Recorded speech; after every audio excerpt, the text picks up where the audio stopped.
Se não existisse a isenção dos R$35 mil por mês lá no exterior, valeria mais a pena continuar investindo diretamente no exterior ou investir a partir do Brasil? Esta e outras perguntas eu vou responder neste vídeo. Se você tem alguma dúvida, me segue no Instagram, é otavio.paranhos. Todos os dias eu respondo várias perguntas por lá e também agora pelo YouTube, certo? Se você não me conhece ainda, meu nome é Otávio Paranhos, eu sou analista de valores imobiliários e neste canal eu mostro como que você se aposenta com renda em moeda forte, certo? Ganhando aí de 90% dos gestores profissionais com uma estratégia passiva no longo prazo.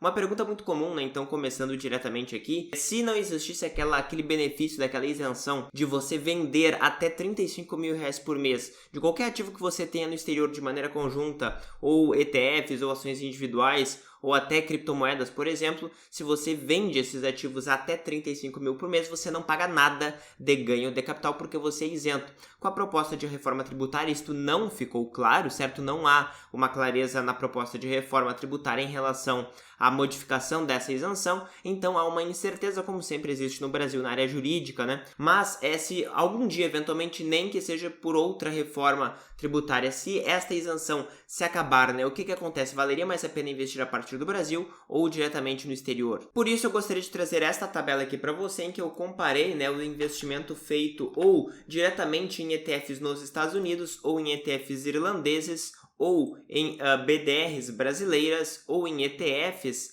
brasileiras, considerando todos os custos, como de dividendos sobre BDRs brasileiros, como, por exemplo, a tributação adicional que existe no Brasil por você vender sempre pagando imposto e não tendo a isenção, ou na Irlanda, se você investe em ações americanas em que parcialmente você seria tributado em 15%, todas as modificações tributárias que você tem, tanto o custo de remessa, eu coloquei aqui 1,4% o custo total englobando o IOF, tanto na ida quanto na repatriação também, e também as possibilidades que você teria pagando imposto ou utilizando a isenção, então, para você comparar o retorno. Na prática, este aqui é o resultado, então, né? Então, por 30 anos investindo R$1.000 por mês, você teria, então, com isenção investindo em ETFs americanos, no mesmo ETF, tá? Então, eu considerei exatamente o mesmo ativo, com o mesmo risco, tá? Você teria aqui R$1.016.000 em ETFs americanos com isenção, vendendo, certo? Abaixo dos 35 mil por mês, portanto, não pagando nada de ganho de capital. Agora, se você pagar imposto nos Estados Unidos, teria 918 mil. Em ETFs irlandeses de acumulação, você teria 1.097.000. ETFs irlandeses pagando o imposto de 15%, mas também de acumulação, teria 987 mil. Agora, BDRs no Brasil teria 929 e ETFs no Brasil teria 902 mil reais. Aqui você vê que o maior benefício, obviamente, é o de ETFs irlandeses, certo? Com isenção de imposto de renda, certo? Se você utilizar a isenção até 35 mil. Mas se você não utilizar a isenção, ainda assim tem uma diferença grande entre um ETF irlandês e, por exemplo, um ETF brasileiro, né? Que vai nos Estados Unidos, paga os impostos lá e volta aqui e ainda paga de novo, né? Você teria aqui praticamente um ganho aqui de 8% a mais de patrimônio com ETFs irlandeses, o que gera 8% a mais de renda, porque do seu patrimônio virá a sua renda, certo? E comparando aqui com, por exemplo, um BDR brasileiro você recebe o dividendo, este dividendo ele já foi tributado nos Estados Unidos, então em tese você não precisaria pagar o imposto de renda sobre esses dividendos novamente. O problema é que muitas vezes é difícil você ter a comprovação de que houve sim aquele recolhimento no exterior. Então pode ser um problema, isso ainda está incerto, a receita não foi clara, como sempre a receita nunca é clara em relação a como que vai se dar a tributação desses dividendos de BDRs, mas na prática, né, se você puder utilizar ali a compensação, né, do acordo que existe, né, de reciprocidade tributária entre os Estados Unidos e o Brasil, você não precisará pagar novamente imposto sobre dividendos de BDRs, portanto valeria mais a pena do que você investir em ETFs no Brasil, em que os dividendos acumulam dentro do fundo e você paga novamente 15% sobre este valor acumulado na forma de ganho de capital. Então aqui você tem uma clareza bem maior, né, sobre o que vale mais a pena. Do meu ponto de vista, logicamente, né, você elimina muito mais risco do que apenas o risco de mercado quando você investe em ativos fora do Brasil. Você, além de poder personalizar sua carteira e aumentar muito mais a rentabilidade que está exposta aqui porque você investe em ativos que não existem no Brasil em termos de BDRs, né, como ETFs concentrados, como Kival, IVAL, como RZV, por exemplo, você também elimina o risco regulatório, né? Por exemplo, a gente observa na Argentina em que você não pode mais fazer remessas para o exterior acima de $200 por pessoa. Pelo menos era a última informação disponível. Muitas vezes existem restrições cambiais se o país de fato degringolar, e é uma maravilha se você tem um recurso direto no exterior, até eventualmente para começar uma nova vida. E mesmo que o Brasil permaneça um país razoável, muitas pessoas pretendem eventualmente morar no exterior. Então daí você já teria uma carteira em uma corretora internacional que você poderia fazer resgates diretos sem precisar fazer essa triangulação e, portanto, pagar novamente imposto sobre transferências de maneira geral, certo? Então, esta aqui é a resposta para deixar muito claro para você. Eu permaneço investindo somente no exterior, mas é lógico, né, que se a pessoa não quer se estressar com nada e que já tem uma carteira no Brasil que não quer se desfazer e quer simplesmente balancear com um pouco de ativos com uma exposição ao mercado exterior, faz sentido sim ela investir em ETF brasileiro ou em BDR brasileiro de maneira geral.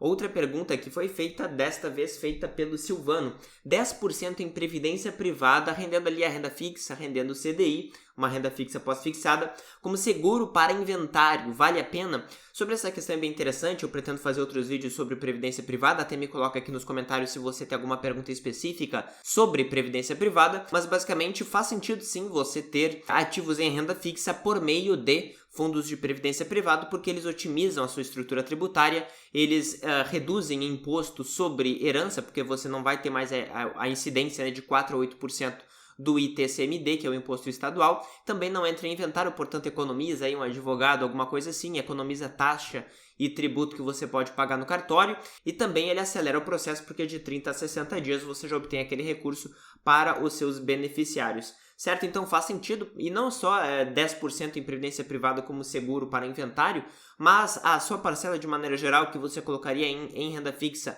para o longo prazo, ela pode sim, no Brasil, né, se for uma renda fixa brasileira, se você antes tiver determinado esta alocação em renda fixa brasileira, faz sentido sim que ela esteja parcialmente em previdência privada, porque não há prejuízo para você na prática. Na verdade, você só tem que cuidar se a taxa de administração não é um pouquinho mais alta.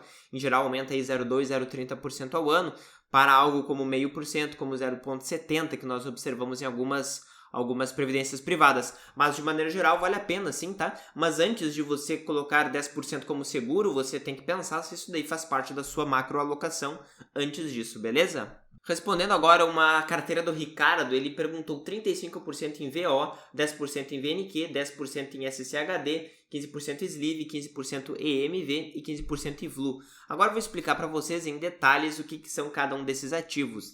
Primeiramente o VOO, que é o S&P 500, que é um ETF da Vanguard, que ele é ridiculamente barato, né? Custa 0,03% ao ano.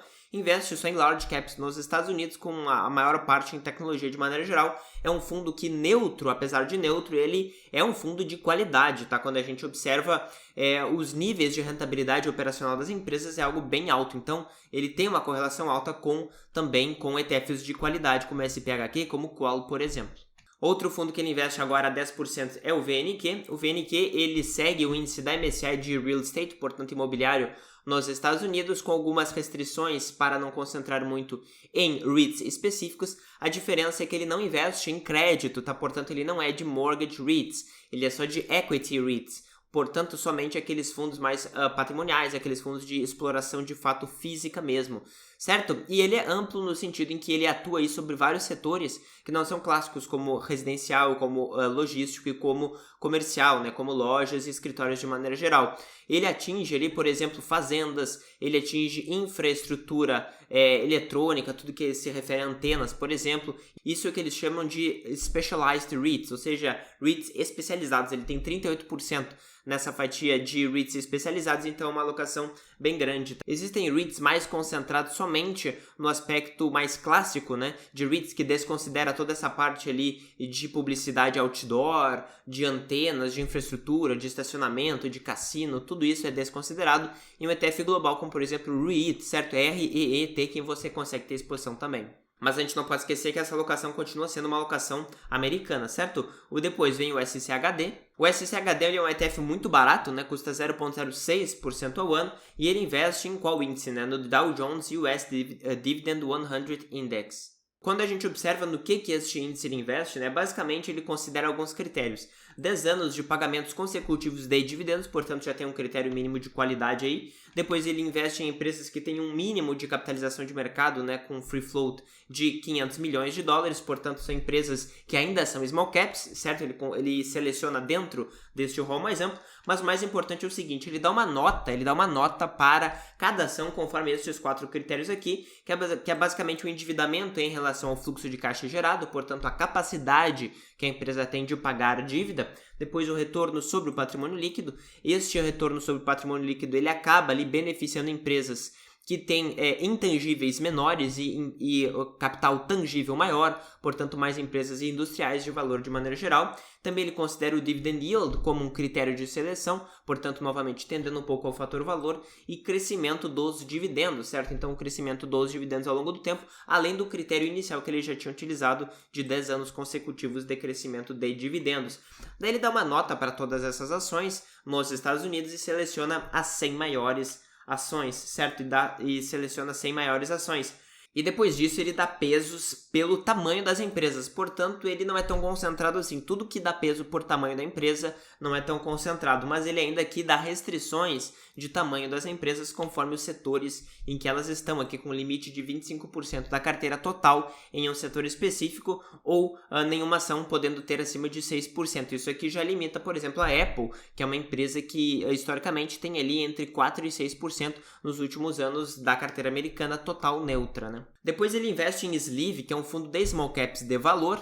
É um fundo que é gerido pela SPDR, certo? Que é a State Street, que é uma das maiores empresas. Ele realmente também é muito barato, é 0,15%. É muito barato, principalmente quando a gente considera que são small caps e que ele é um fundo de fator, portanto do fator valor, tá? E como que funciona o índice, né? Basicamente assim, ele pega 600 small caps selecionadas a dedo pela Standard & Poor's, portanto tem algum nível de investimento ativo aí, somente aquelas empresas que têm lucro, que apresentaram lucro nos últimos 12 meses.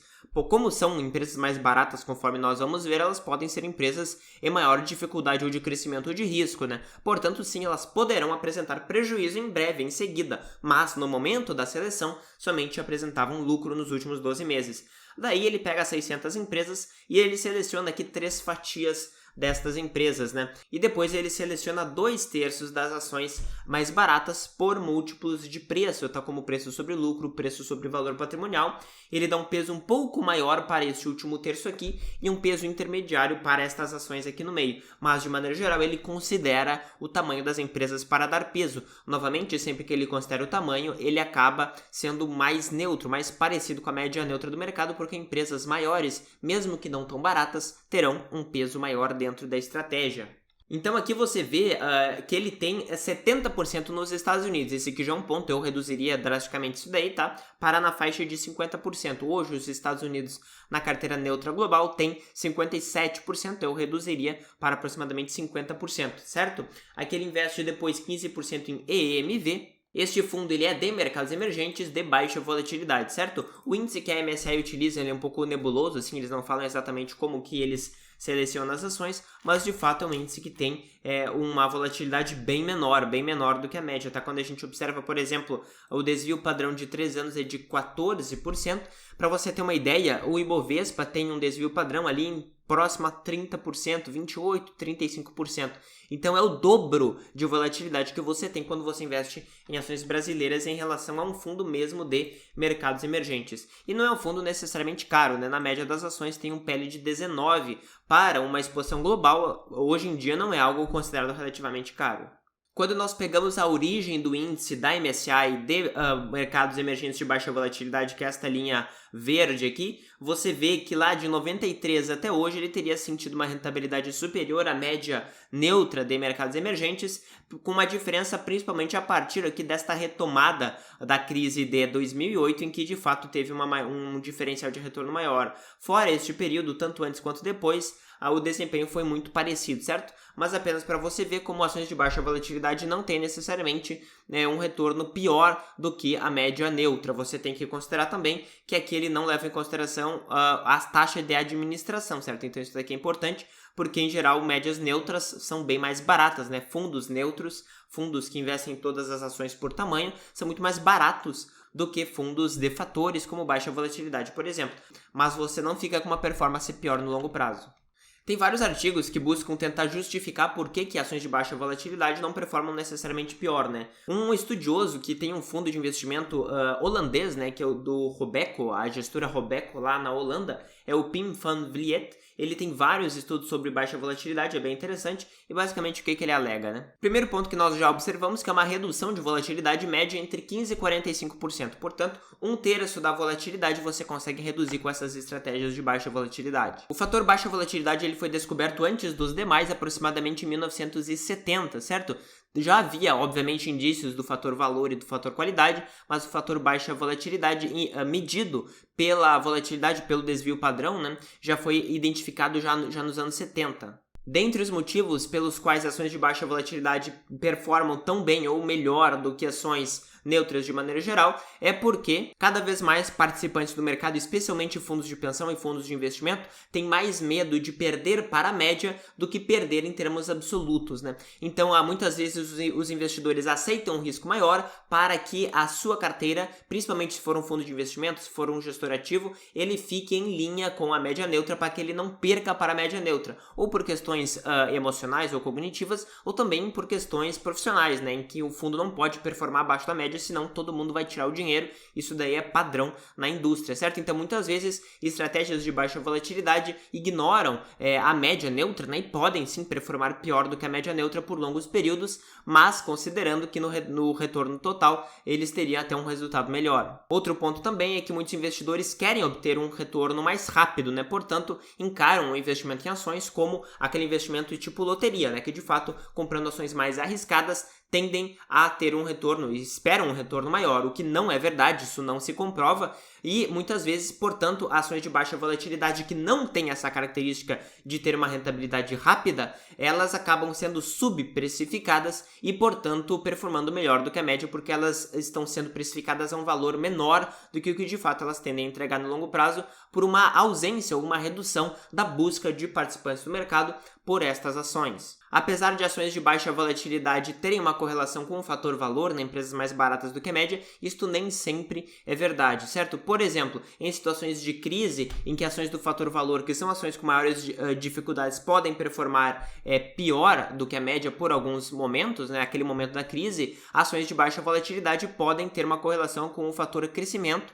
porque são ações mais seguras no momento da crise. Mas ao longo de períodos de expansão, sim, ações de baixa volatilidade tendem a ter uma correlação maior com o fator valor, inclusive tendo menor volatilidade do que ações de crescimento, né? Ações de crescimento são ações que o valor da empresa está muito longe no futuro. Portanto, qualquer mudança na expectativa hoje muda drasticamente, como se fosse uma alavanca, muda drasticamente o retorno futuro e, portanto, muda também quanto que a empresa ela vale hoje, né? Então, normalmente, ao longo de expansões normais, ações de crescimento são mais voláteis, mas ações de valor em crises tendem a performar um pouco pior. E ações de baixa volatilidade têm esse mix aí, mas na média, sendo mais parecidas com o valor, é mais ou menos 62% do tempo. E por fim, IVLU, que é uma carteira de ações de valor, certo? Em países desenvolvidos de fora dos Estados Unidos. Este fundo segue o índice Enhanced Value da MSCI. Você vê que ele teve uma excelente performance da formação dele em 97 até o pico da crise anterior a 2008, ali em outubro de 2007. Performou quase o dobro do que performou a média neutra de outros países desenvolvidos de fora dos Estados Unidos, e desde então ele performou pior, certo? Mas no agregado ele performou melhor sim. Então, quando você investe em fator valor, como por exemplo este índice aqui de Enhanced Value, que seleciona 30% das ações mais baratas na média da categoria, você vê que você teria que aguentar, em tese, aí, ficar 14 anos abaixo da média neutra, porque isso é normal, certo? Porque você vê que ao longo dos períodos mais longos, né, tende a performar melhor, sim, de maneira agregada. De maneira geral, com essa carteira aqui, conforme eu já falei, eu reduziria a exposição aos Estados Unidos. Eu não entendi por que ele colocou só baixa volatilidade em emergentes, não colocou baixa volatilidade em outros países desenvolvidos, né? Hoje em dia você já consegue exposição a valor em emergentes com fundos como o FNDE, por exemplo, né, que dá pesos pela pegada econômica, portanto aumentando sim o peso a categorias de ações mais baratas, portanto do fator valor, e também o novo AVES, também que permite essa exposição a valor em emergentes, tá? E em relação ao resto, assim, claramente eu não teria um ETF de setor específico, que é o do VNQ. Todos os benefícios dele, né, que basicamente é uma rentabilidade maior no longo prazo em relação ao S&P 500, se deram, isso daí já foi constatado, porque tem uma exposição ao fator valor e ao fator tamanho, né? São empresas menores do que as do S&P 500 e são empresas mais baratas na média do que as empresas do S&P 500. E cabe salientar que o VNQ são ações muitas vezes muito alavancadas, que tem muitos empréstimos, porque o setor imobiliário funciona assim, e que também eles se beneficiaram nos últimos 30 anos de uma queda contínua das taxas de juros nos Estados Unidos e se beneficiaram desta queda estrutural das taxas de juros e, portanto, aí tiveram uma valorização expressiva das ações. Então, de maneira geral, eu simplesmente tornaria a carteira um pouco mais padronizada, né, sem fatores em uma geografia e não em outra, e reduziria o peso dos Estados Unidos. Outra pergunta, ETFs para a carteira de aposentado existem ou não existem? Conforme eu falei, ETFs são meros fundos que investem em qualquer coisa. Então, se você é um aposentado, faz sentido você ter exposição a ETFs de baixa volatilidade, como EMV, como EFAV e também como o SMV nos Estados Unidos, né? Para você ter uma redução do risco da sua carteira e da volatilidade de maneira geral, além de renda fixa, né? Que você consegue no Brasil tranquilamente com ETFs de renda fixa, como o B5P211, como o IMAB11 também, você consegue essa exposição. E aqui a última pergunta, né, do Alexandre: em quais pontos da sua vida você se dá o direito de gastar mais livremente? Assim, eu não sou uma pessoa que gasta muito, né, quem me conhece sabe disso. Eu gosto de gastar, por exemplo, um café, com viagem, eu não me importo muito, tá? Mas sempre faço uma viagem bem espartana, assim, de maneira geral. Mas me fala aqui nos comentários o que você gosta de gastar o seu dinheiro. Porque, afinal de contas, né, a gente investe para gastar, né?